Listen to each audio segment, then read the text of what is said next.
My name is Walter Goodman, and I was born in 1922, which is a very long time ago. Uh, I was particularly interested in engineering and the military from the time I was a young man, a young boy. And when I did get into the service, I ended up continuing in school and finished electrical engineering. And I'd gone to Princeton and to Rutgers. And in my senior year, I was asked to report to a conference room at school, and there I met two individuals who wouldn't give me their name or what they were doing. Apparently, I was up in the upper part of my class, and lo and behold, they gave me no information, but did tell me that they had a project that was being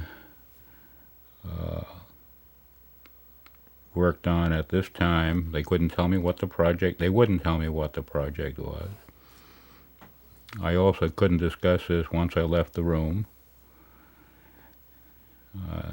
They had my assurance that whatever was discussed in this room would not leave the room. The project location was not disclosed. The purpose of the project was not disclosed. The only information I got is the project was interesting and unique. And if I was interested, to let them know. If not, I could leave and forget the whole thing. Well, this was intriguing. They couldn't tell you where, why, or how, but it's interesting. So naturally I said yes. A couple of months later, I got a railroad ticket and orders to report to an engineer detachment in Santa Fe, New Mexico. So I got on a train at, I think it was Trenton, and after 3 days I ended up in Lamy, New Mexico, and took a bus to Santa Fe. And nobody in Santa Fe that I could find knew anything about an engineer detachment. I roamed around the streets in Santa Fe and finally ended up with a little old lady at the Traveler's Aid station who kept my bags for me and sent me to the second floor office of one of the small buildings in downtown Santa Fe. And they checked my name and my identification and my appearance and made a phone call, and apparently I fit all the requirements that they were looking for. I waited for about an hour, following instructions. About an hour, a staff car appeared at the entrance to this building, and I loaded my things into the staff car, and we went off on what was then a one-lane road going up into the mountains bordering Santa Fe. And nothing was said in the car. It was quiet and peaceful. And we came to the first barricade where the sentry got my ID and my appearance and called in, and then we went on to the second gate and then the third gate. By this time I was thoroughly exhausted because we were up around 6,000 or 7,000 feet, and I had been traveling for 3 days. But I had a chance to rest up, and next day I was briefed on what we were doing. And fortunately, I was assigned to a group who needed an electrical engineer at that time to design equipment. And so I got involved originally with a gentleman named Bernard Waldman, and then I met the rest of the team, which was Larry Johnson and Louis Alvarez, and later Harold Agnew. And what year was this? I can't remember exactly. I think it was 43. And ultimately, I ended up with meeting many of the people who were on the project. I met Mr. Teller. I met Dr. Teller, excuse me. And in the group meetings, I met many others. I did some work with Norman Ramsey at that time. Let's see. Well, I'll give you some photographs of the group that we went overseas with.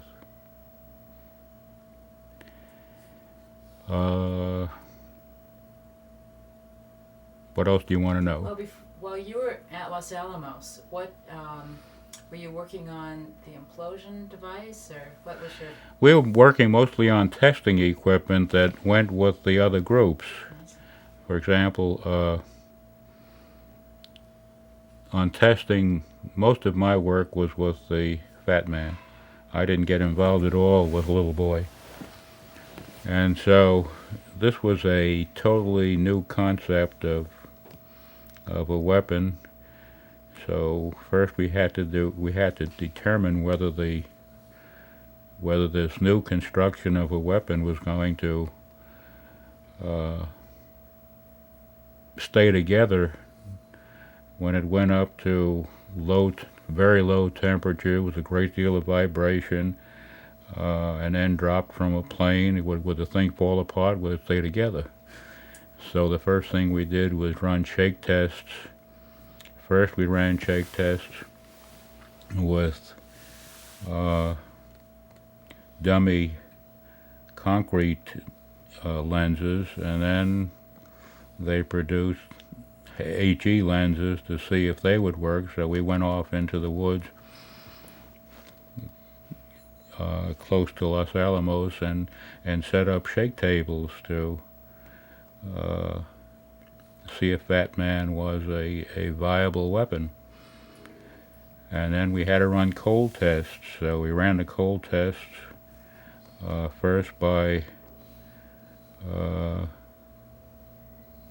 dry ice and a cold box.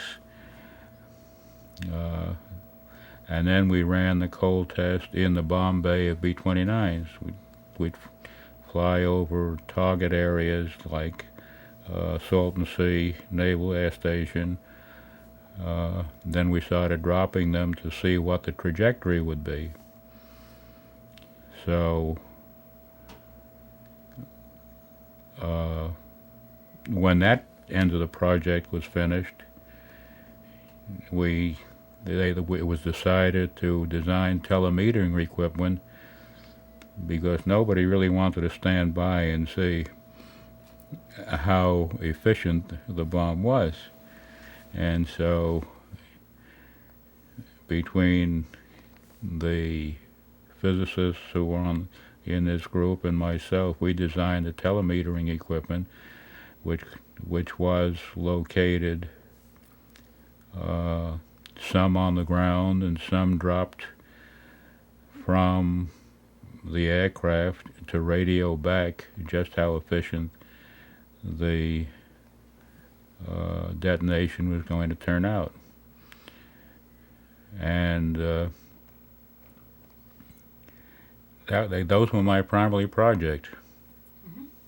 And you say you knew Edward Teller, Dr. Yeah. Teller? Yeah. And was he like? I found him to be a very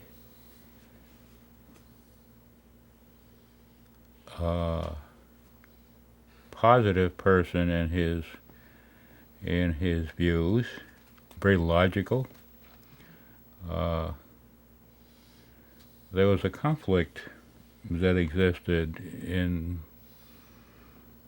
at the project between the American-born physicists and mathematicians and the foreign-born.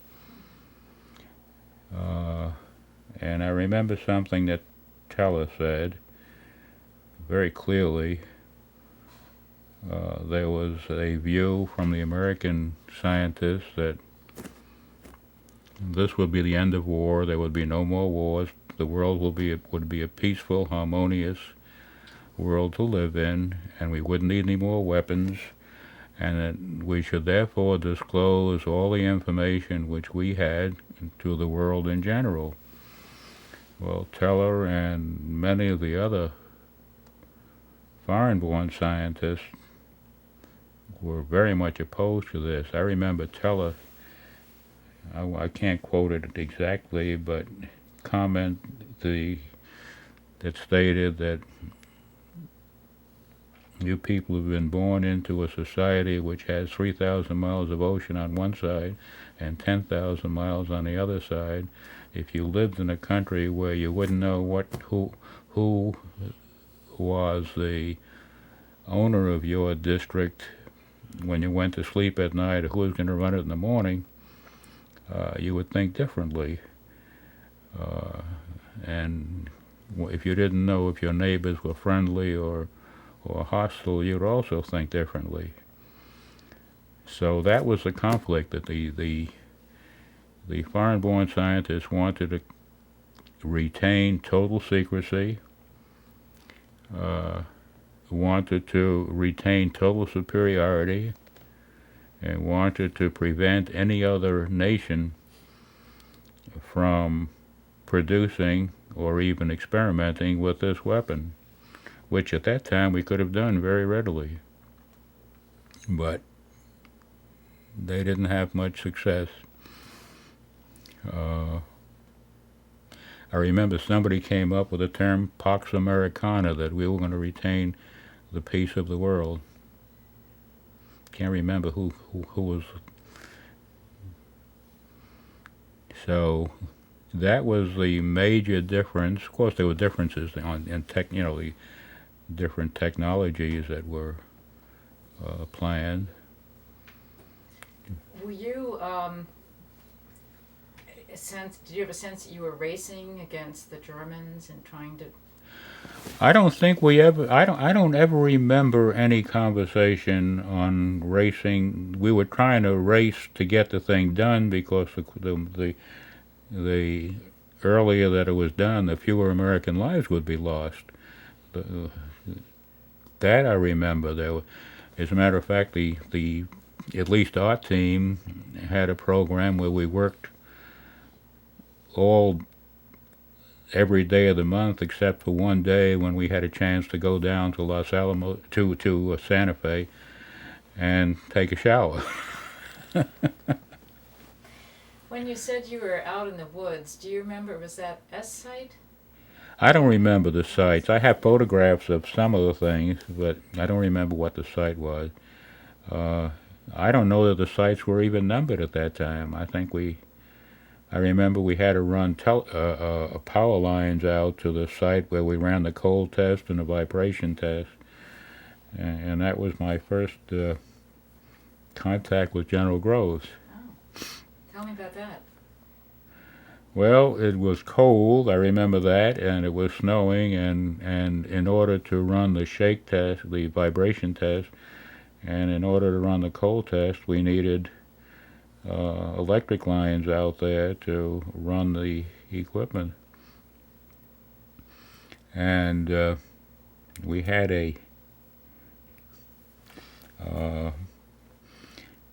I didn't even know about this, but all the electrical work was supposed to be done by a union electrician, by union electricians.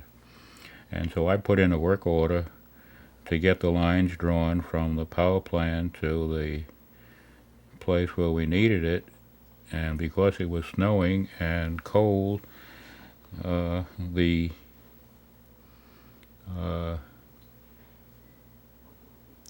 union manager decided not to send the men out, so that the lines were not being constructed.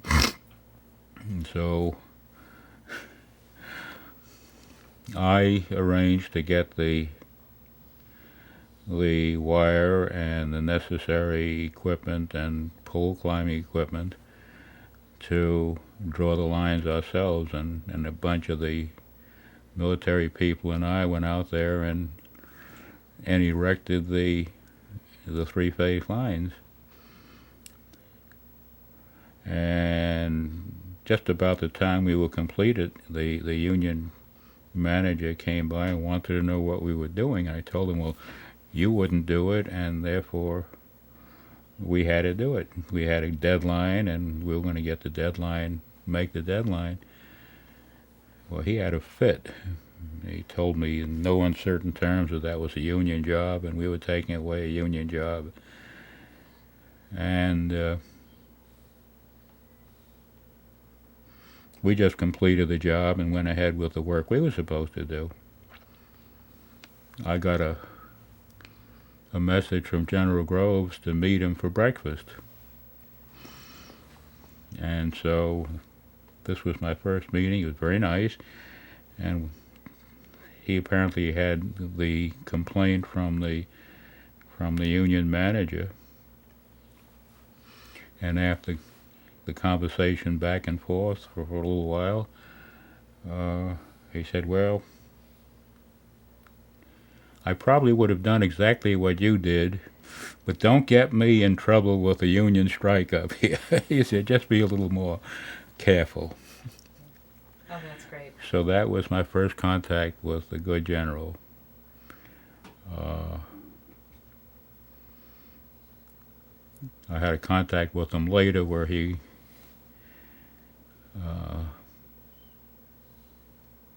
was recruiting people for the bikini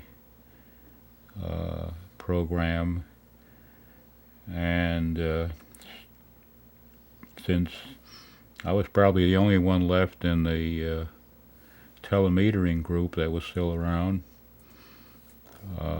he wanted me to go overseas to set up the instrumentation. And I hadn't given him an answer because I hadn't spoken with my wife. So I again asked to see him in the office, and he wants to know what my answer was. I say, well, I have to talk with my wife and get her approval. He said, well, when are you going to do that? I said, well, wait until this evening, and I'll call her when I get back to quarters. He said, there's the phone, call her. He didn't mince words. He was very positive and very direct in everything. At least every my contact with him. Do you think you made a tremendous difference in the project? Oh yes. Because I didn't have. I mean, other than that,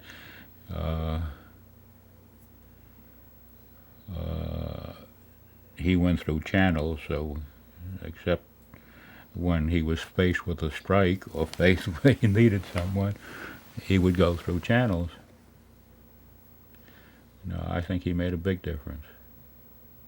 What about Oppenheimer? Very gentle soul. As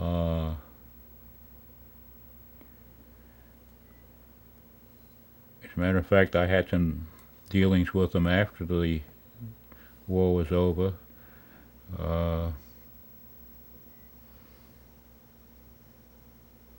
The people who really had dealings with him were crazy about him, especially the women.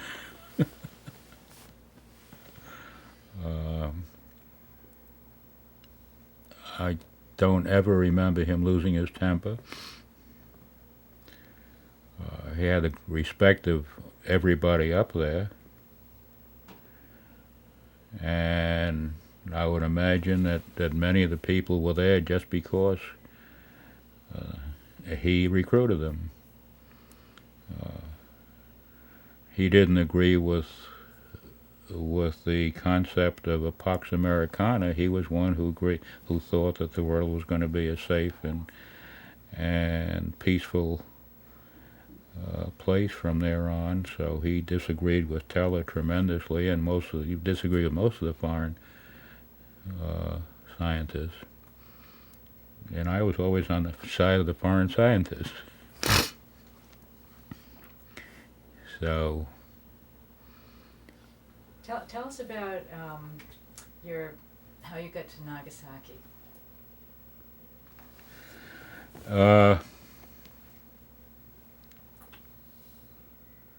Our group were flown overseas, so we flew from Albuquerque to a small airport in San Francisco in a DC-3 or a C-47 at that time.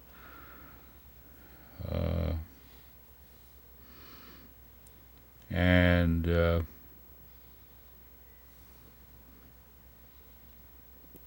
can't think of the name of the airport now. I remember it was very close to the bridge, and there we picked up survival gear and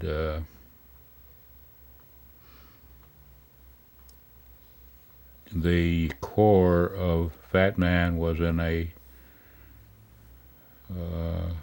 ribbed aluminum container with a handle on it, which we carried with us. And we stayed at the San Francisco airport for about 5 or 6 hours, when we got everything we needed, and we transferred to a C-54.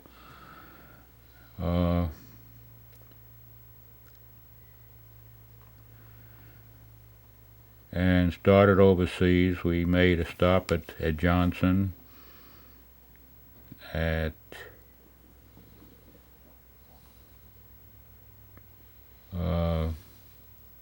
Hawaii, and at Kwajalein before we got to Tinian. And so most of the time we were discussing what we're going to do, or we discussed or played bridge on the floor of the aircraft, or on the top of the containers that were strapped down to the floor of the aircraft. And we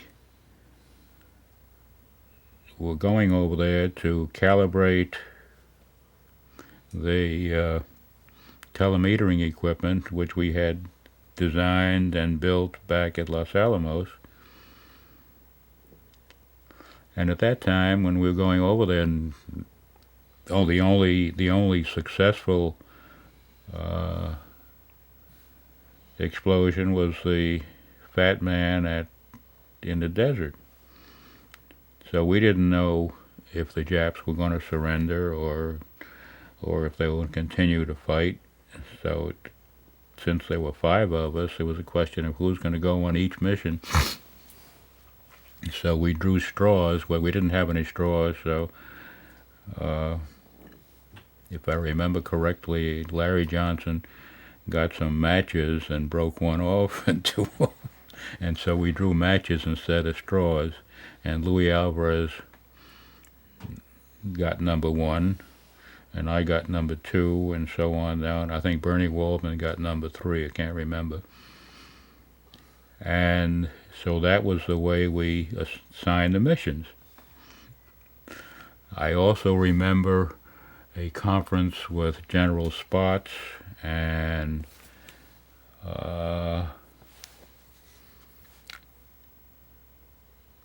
had four of the Air Force generals, well, the Air Corps generals at that time, and one of them made some comment that we were a bunch of civilians and we would be seriously damaged by any enemy activity. It would get us nervous that he didn't want civilians on the. Actually, we weren't civilians, but they weren't so sure of all of this. They knew we didn't have any military training. So he was concerned about our welfare. And one of the general officers, after it was explained to him how the weapon worked, said, "Well, it's never going to work, so we're just wasting our time."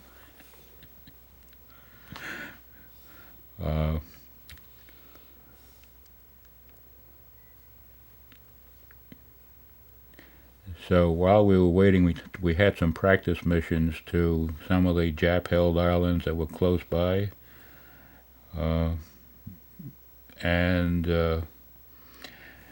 we didn't participate in any of these practice missions because there was nothing to telemeter. I mean, there was nothing to measure, so we didn't go.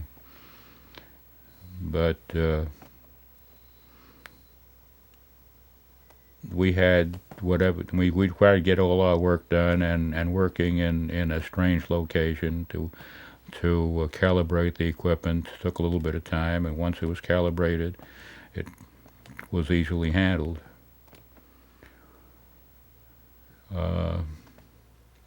What do you remember about the very day, your mission? What was that like? How did you feel? What happened? Very sleepy. The mission starts at about 3 o'clock in the morning.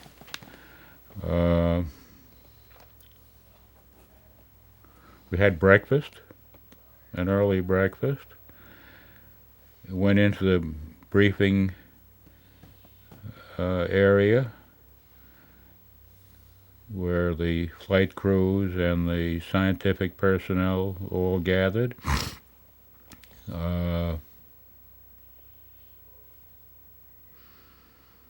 Each one of the briefing officers completed his section of it. It was mostly for the flight crews because we knew what we were going to do. Then we had the chaplain come in and tell us that those of you who will not return are blessed. But I think we plan to return.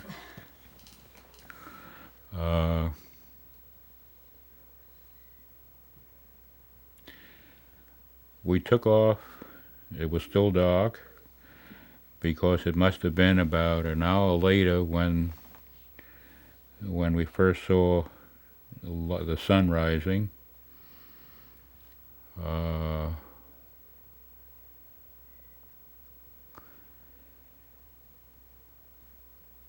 I don't know that there was everybody had a job to do, and they did their job, and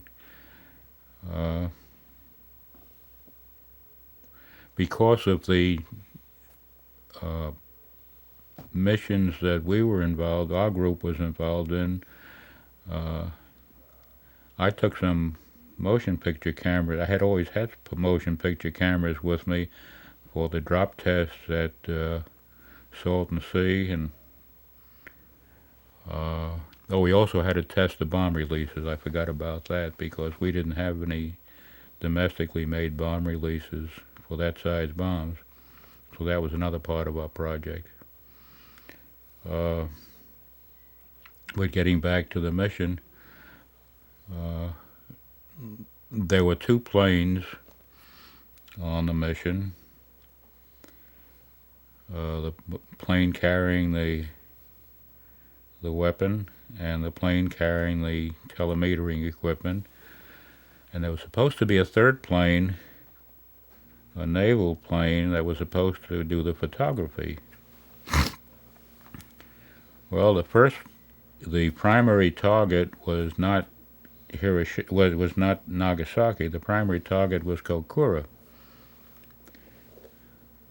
So first there was no question about maintaining radio silence. So first we tried to rendezvous with the naval plane, which never did show up. So we made two passes over Kokura and didn't find an opening.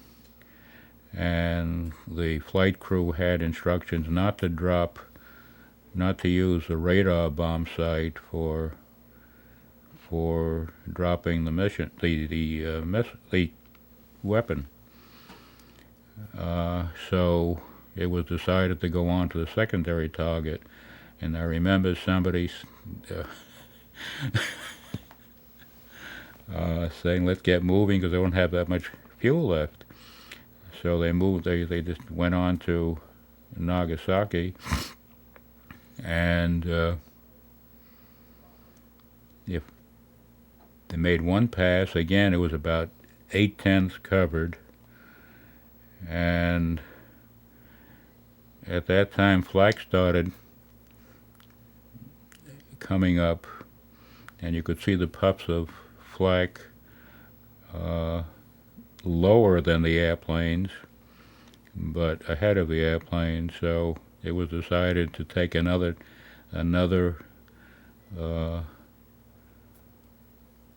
attempt to find an opening in the clouds, and sure enough, the bombardier did find an opening and dropped it, and from there on we turned and headed, and that's when I started taking pictures, the motion pictures. And I got the mushroom cloud that you see that's allegedly Hiroshima is not Hiroshima, because there were no photographs taken of the Hiroshima mission. The photographs, the motion pictures were taken of Nagasaki on a Bell and Howell 16mm camera, which is a story all by itself. Anyhow, as we made the turn, it was easy to get photographs, and we started back, and it seems that by the several passes over Kokura and the trip to Nagasaki and the two passes over Nagasaki used up a lot of fuel. And so when we left the islands, we also found out that 600 gallons of fuel were locked into one of the wing tanks because the fuel valve was frozen. So we were seriously short of fuel at that time, so it was decided to land at Iwo. And Iwo at that time was just recently occupied by us, and they were still working on the runways.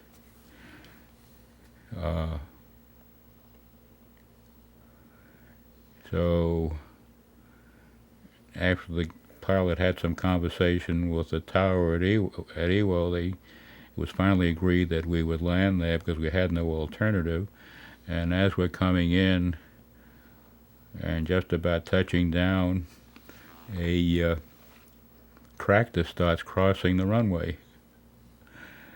He got out just in time, and fortunately the airplanes that we were flying had reversible pitch props.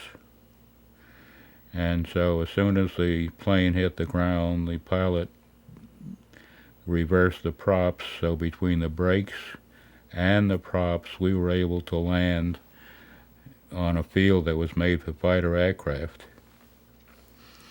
Then they started bringing a fuel truck out to refuel our aircraft. Well, one tank truck was not going to refuel the B-29, so they wanted to know how much gasoline we really needed. So I can't say it was that we were ever seriously threatened, but and something that still stayed, this is many years now, that I still remember so clearly, for anyone who has any thought that we did something wrong, or that another alternative was available to us. As we're crossing the ocean to Japan, if anyone was up at 31,000 feet, it could look down on the seas around Japan and see the extent of our preparation for landing. It was breathtaking. As far as you can see, in every direction were ships. I didn't think there were that many ships in the whole world. There were aircraft carriers and battleships and cargo vessels and troop vessels. And as far as you could see, there were vessels. From that altitude, it looked so dense that you could probably walk from one ship to another without getting your feet wet. And if this was going to be the intent, or the difference between using the weapon and not using the weapon, there wasn't any question. I mean, whatever numbers they had anticipated, I think would have been understated. It was also phenomenal to realize that we had a nation that in 3 years or 4 years could develop from where we were in 1941 to where we now were, that all this stuff could be built, not just built, it had to be planned and built and moved over 10,000 miles of ocean and be available to us on the other side of the world. We did it. And God was with us when we did do it. So I think we can do anything we want to do. All we need is the desire to do it. And I still agree that in the late 40s and the early 50s, if we had gone ahead with retaining a total monopoly on atomic weapons for war purposes, we wouldn't be in a position we're in today. I don't remember much. I mean, we were certainly aware of, like we were, number one, we were absolutely told that we're not to frequent any bars or that type of thing. We're not to discuss anything, and we had our mail went through an APO, so nobody knew where we were. Until the hostilities were over, we did not make any, not permitted to make any phone calls. When we were off base, we were in civilian clothes. I'll never forget the billiard green suit that I had.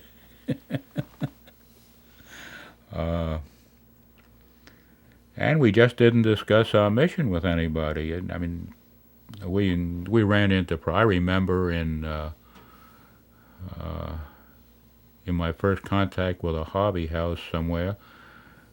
I think it was in Denver. There were two of us from the project in civilian clothes in a restaurant, and one of the passerbys made some comment about these gold bricks, two healthy-looking young men in civilian clothes at a time when everybody else was in uniform. We got some comments about that.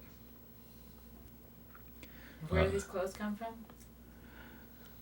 A store in downtown Santa Fe. No, wait a minute. I think I got it in... It was a men's clothing store. The selection wasn't too great, and this was a green tweed suit, which was horrible. I can't remember where we got it at, because we had made a trip to El Paso for some reason.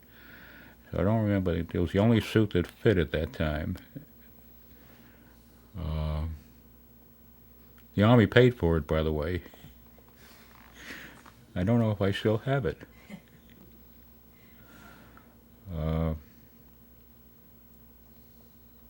You asked about Oppenheimer before. After the we were back and things were settling down, and the staff knew that Oppenheimer was leaving,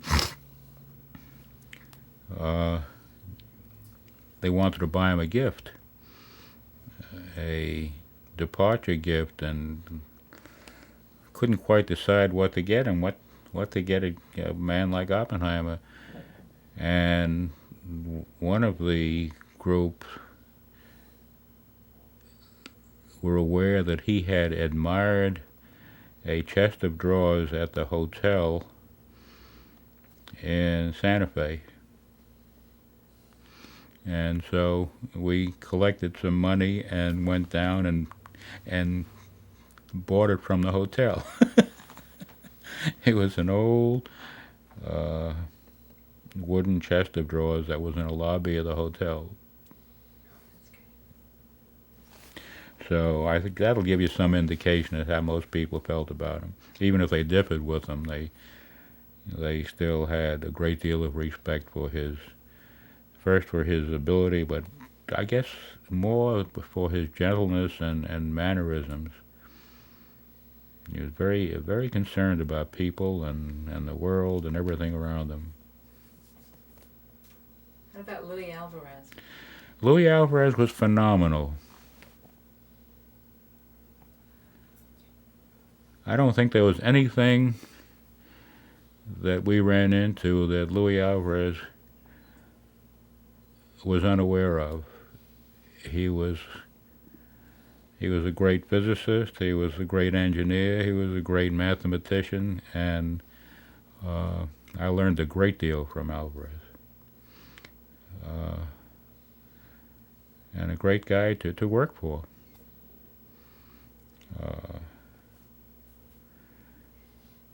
As a matter of fact, the whole, I guess when you're dealing with people of that caliber, it's real easy to get along with them. I was very much fascinated by Louis Alvarez, and was pleased with the ability to work with him. So, and wrapping up, thinking about what made the Manhattan Project work, what were some of the key factors as you look back and ponder? Primarily,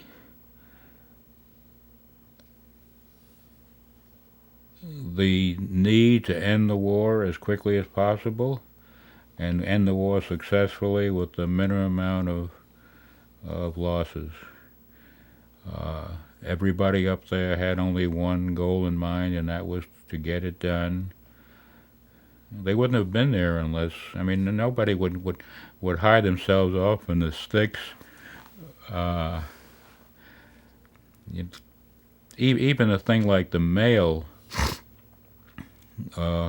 when you sent out mail, you wrote your letter, put it in an envelope, addressed the envelope, but didn't seal the envelope.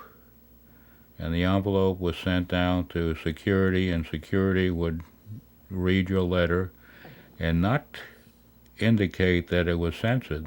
But if there was anything wrong in the letter that they objected to, they would scratch it out and send it back to you, at which time you rewrote the letter without the deletions and sent it on back again, so to whoever got the letter didn't know the letter was censored. And the incoming letters were also checked. I still have some of those letters. And they were sent to an APO in San Francisco, so everybody thought you were overseas. Even our purchase orders or the requisitions which we sent in would go to the University of California and then reshipped to us, so that for all practical purposes the place didn't exist for a long time,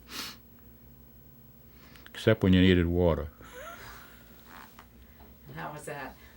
Well, the water was trucked up to the site, big tank trucks. So it was at a premium. What about the companies that you dealt with? Were they We responsible? didn't deal directly with the companies because we would send any requisitions we had through, and they would go to the university, and the university would deal with the companies. So we had no direct connection with the companies themselves. Anything we got, all we did was tell them what we needed. The only one who gave us any trouble that was they assigned 12 B-29s for the project to go to Wendover. And this is all secondhand. I wasn't the party to this. That when General LeMay heard about this, he had a fit because we were allegedly taking, or the project was taking 12 aircraft for some mission which was not going to help end the war, and when he could be using those aircraft for bombing Japan. So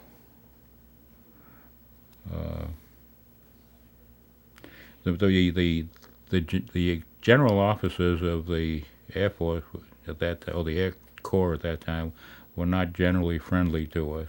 As a matter of fact, the personnel were not generally friendly to us.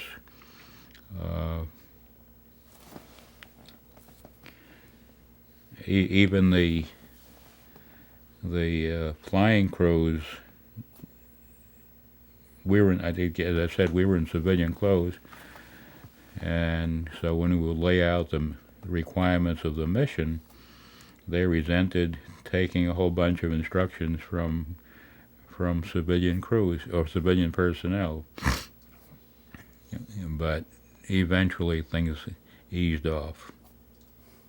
Well, obviously, in the end, it worked out. Any sort of closing thoughts about the significance of the Manhattan Project, or? Significance, again, was something I said before, that if this country makes up its mind to do it,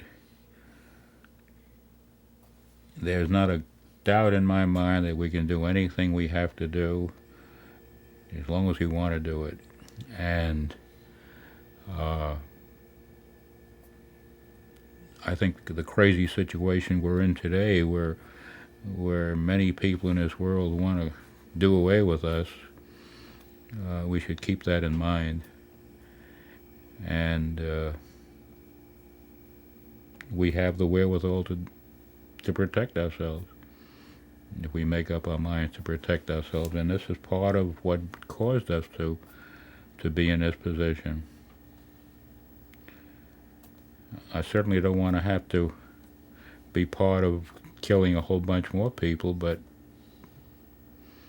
if we're put in that position, we don't have any choice. Well, thank you so much for sharing your memories with us. All right, if you want some, I told Chris that the original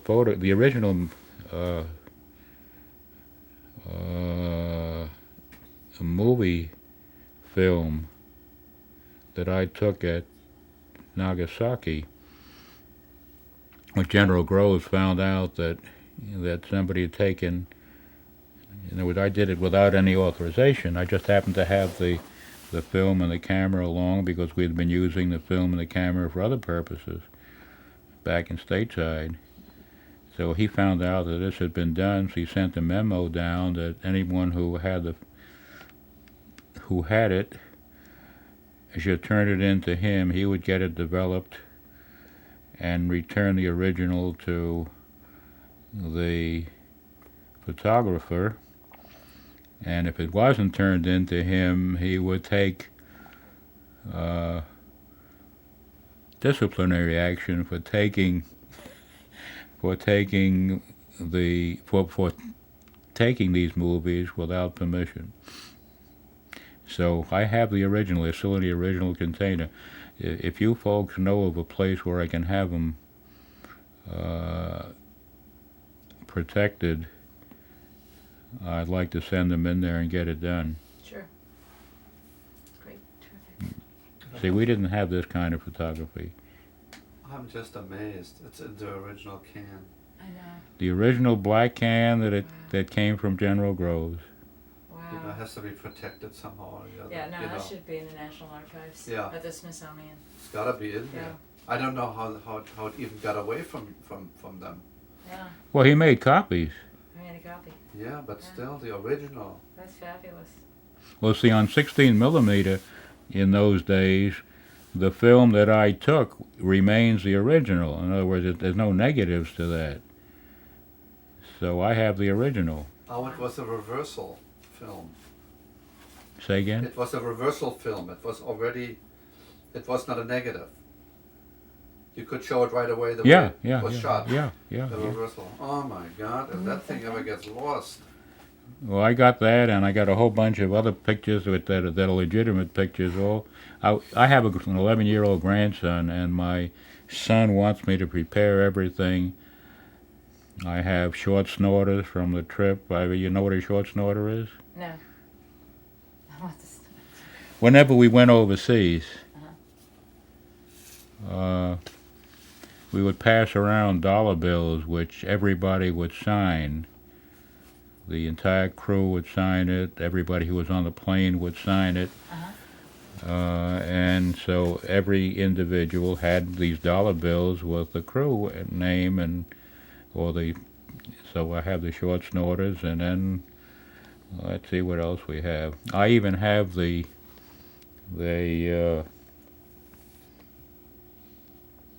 parachute release, because we were flying at 31,000 feet. 30 to 31,000 feet, and if for any reason you bailed out at 30,000 feet, generally you would pass out before you got down to 5,000 feet to open the chute, and if you opened the chute at 30,000 feet, you'd probably freeze by the time you got down to 5,000 feet. So there was this anaerobic parachute release where you had it on your chest, and you'd pull the release when you left the airplane. After you left the airplane, and the chute would stay closed until the anaerobic piston or cylinder showed, let's say, 6 or 7,000 feet, and then it would open the chute for you. I still have that. I have some of the trinitite, the glass that was made in the desert. Each of those are numbered.